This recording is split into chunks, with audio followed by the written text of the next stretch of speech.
Hello বন্ধুরা, সবাইকে নমস্কার। সবাই কেমন আছেন? আশা করি কাছে এবং দূরে যে যেখান থেকে বসে আজকে আমার এই ভিডিওটা দেখছেন, আশা করি সবাই অনেক ভালো আছেন এবং সুস্থ আছেন। আমিও অনেক ভালো আছি।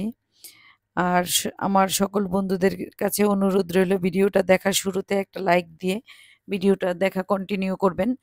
আর যারা অলরেডি এই কাজটা করেছেন তাদেরকে অসংখ্য ধন্যবাদ এবং অনেক, অনেক ভালোবাসা। আর আমার ভিডিওটা যারা ইউটিউব থেকে দেখছেন তাদেরকে কাছে আমার অনুরোধ, যদি আমার ভিডিওর কোথাও কোনো অংশ একটুকুও ভালো লেগে যায় তাহলে প্লিজ আমার চ্যানেলটাকে সাবস্ক্রাইব করে দিবেন। আর যারা ফেসবুক থেকে দেখছেন তারা যদি আমার ভিডিওটা ভালো লাগে তাহলে আপনারা চাইলে ফলো করে দিতে পারেন। আর যারা অলরেডি এই কাজটা করেছেন তাদেরকে অসংখ্য ধন্যবাদ এবং অনেক, অনেক ভালোবাসা। তো আজকে আমি আসলে আ মনটা অনেক খারাপ। খারাপ বলতে আমিও অনেক চিন্তিত। কারণ আমারও একটা মেয়ে আছে। আমরা আসলে এখনো স্বাধীন হতে পারিনি। স্বাধীন হতে পারিনি বলতে নারীরা অন্তত স্বাধীন হতে পারিনি। আমাদের আসলে স্বাধীনতা কোথায়? না নিজের ঘরে স্বাধীনতা, না স্কুলে স্বাধীনতা, না কর্মক্ষেত্রে স্বাধীনতা, না রাস্তাঘাটে স্বাধীনতা। আসলে মেয়ে যত বড় হচ্ছে নিজেকে নিয়ে যতটা না চিন্তিত, আসলে দিন, দিন আমরা আধুনিক হচ্ছি কিন্তু আমাদের যুগটা আসলে কোন দিকে যে যাচ্ছে আর আমাদের মন মানসিকতা কোন দিকে যাচ্ছে আসলে বুঝতে পারছি না। মেয়েকে নিয়ে অনেক চিন্তায় আছি। আমার নিজের মেয়ে, আমার ঘরে অনেকগুলো মেয়ে আছে। আমার ভাসুরের মেয়ে, দেবরের মেয়ে, বোনের মেয়ে। আর আশেপাশে যারা আছে আমার মেয়ে সমবয়সী বা আ ছোট বড় সবাই, সবাই আমাদের সন্তান তুল্য। আসলে আমাদের বাচ্চারা কোথায় সেফ? এই জিনিসটা ভেবে খুবই মনে কষ্ট পাচ্ছি ইদানিং। আমাদের পার্শ্ববর্তী দেশ ভারতের মৌমিতা দেবনাথ উনার সাথে যে ঘটনাটা হলো, সেই ঘটনাটা আসলে ভুলতে পারছি না। খুবই মনটাকে খারাপ করে ফেলেছে। আর আমার চোখ দিয়ে জল আসে যখন আমি উনার ভিডিওগুলো দেখি। আসলে এতটাই কষ্ট পেয়েছি, কি বলবো? বলার মতো কিছু নাই।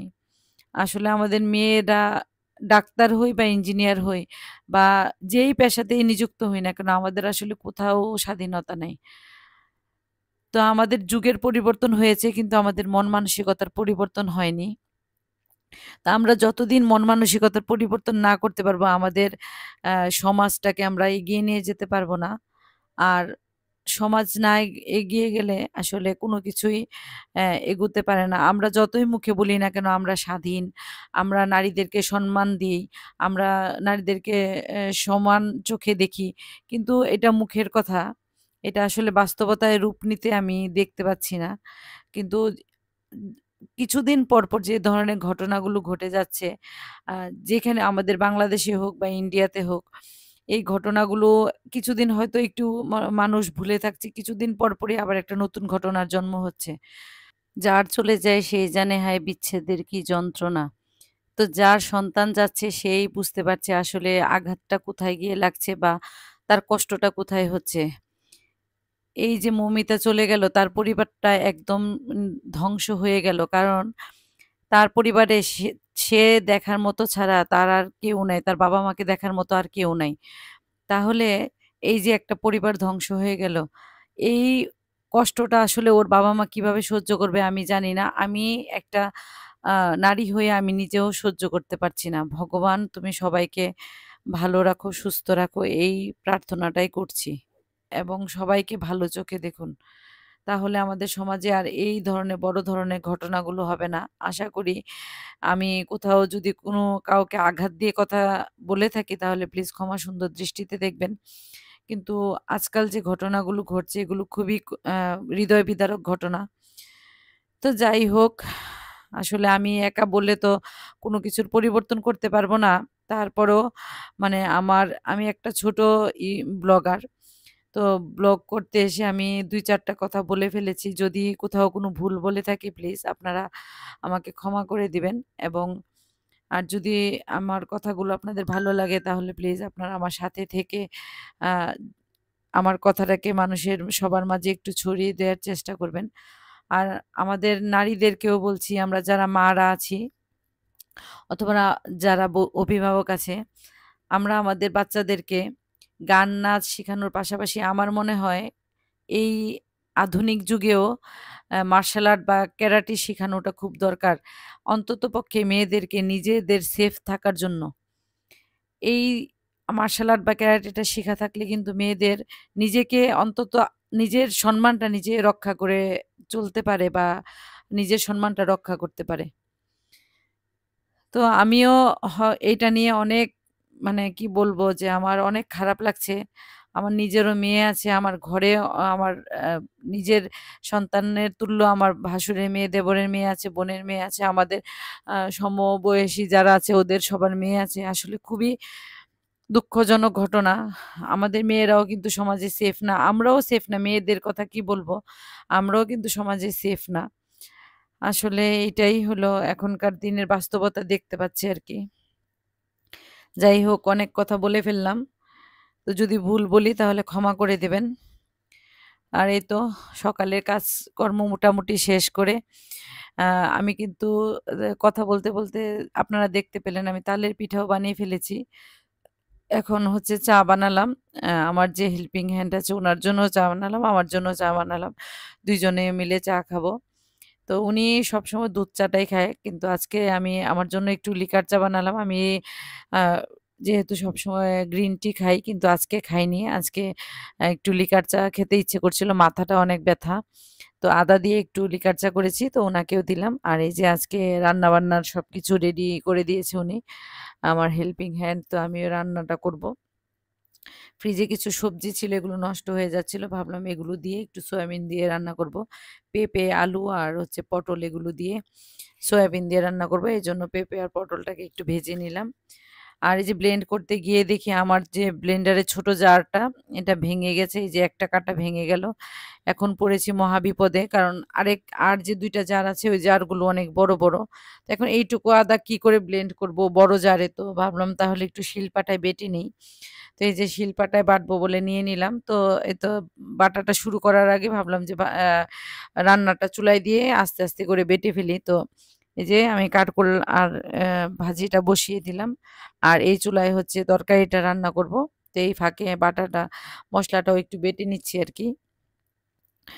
তো এই তো আমি কিন্তু শিলপাটায় খুব ভালো একটা বাটতে পারি না। কারণ আমি কখনোই বাটিনি। ছোটবেলা থেকে আমি কখনো বাটিনি।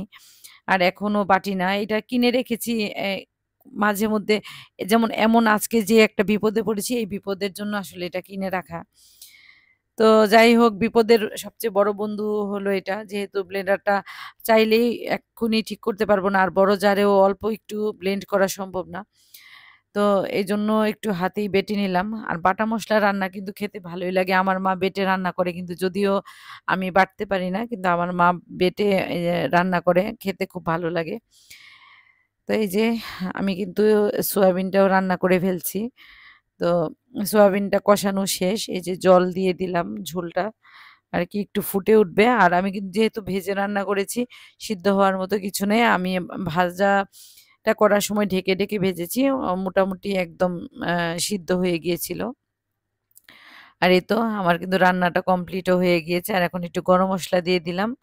আর একটু ঘি দেব। ঘি দিতে গিয়ে দেখি ঘিয়ের পাত্রে আমার ঘি শেষ হয়ে গিয়েছে। তো ভাবলাম যে অল্প একটু দিই।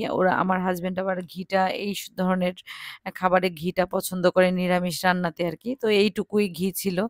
পুরো আ যা ছিল পুরোটাই দিয়ে দিলাম আরকি। এখন একটু নাড়াচাড়া করে একটু ঢেকে দেব। ঢেকে দিলে ঘিয়ের ফ্লেভারটা ভালো থাকে আরকি তরকারিতে। তো এই তো ঘিয়ের ফ্লেভারটা যাতে ভালো থাকে সেজন্য একটু ঢেকে রাখলাম। আর এই যে আমার কিন্তু রান্না কমপ্লিট। ভাজি আর এখানে হচ্ছে তরকারিটা হয়েছে। আর আজকে আর তেমন কিছু রান্না করিনি। ফ্রিজে একটু মাছ রান্না করা আছে। ওইটা বের করে আমি ওভেনে আমরা খাওয়ার সময় জাল করে নেব আরকি। আর আমার ছেলে-মেয়েও কিন্তু সয়াবিনটা অনেক পছন্দ করে। এইজন্যই আসলে আজকে সয়াবিনটা রান্না করা। আমার কিন্তু সয়াবিন খুব একটা রান্না করা হয় না। আমার ছেলে-মেয়ে ২ জনেই খুব ভালোবাসে সয়াবিন খেতে। তো এজন্য আজকে রান্না করে দিলাম। আমার ছেলেটা মাছ, মাংস কিচ্ছু পছন্দ করে না। শুধু ডিম খায়। তো ডিম তো আর প্রত্যেকদিন রান্না করে দেয়া যায় না। ও মুরগির মাংসটাও খেতে চায় না। ও শুধু খাসির মাংস আর না হয়তো ডিম এই আর হচ্ছে ইলিশ মাছ। তো ইলিশ মাছ তো আমাদের দেশে যে পরিমাণ হারে দাম বেড়ে যাচ্ছে তো কন্টিনিউ খাওয়ানো পসিবল না। তো সেই জন্য সয়াবিনটা রান্না করে দিলাম, যে সয়াবিনে তো অনেক পরিমাণে ক্যালসিয়ামও আছে, বাচ্চাদের জন্য সয়াবিনটা ভালো, সোয়াটা। তো এই জন্য ভাবলাম যে একটু ডিফারেন্ট কিছু আজকে রান্না করে দিই। এজন্য ওদের জন্য রান্না করলাম আরকি। তো আমিও ভালো খাই। আমার হাসব্যান্ডও সয়াবিনটা পছন্দ করে। সবাই ভালো থাকবেন, সুস্থ থাকবেন। টাটা। আর ভিডিওটা যদি কোথাও কোনো অংশ ভালো লেগে যায়, একটা লাইক দিয়ে এবং একটা কমেন্ট করে যাবেন। শেষ পর্যন্ত অনুরোধ রইল। টাটা।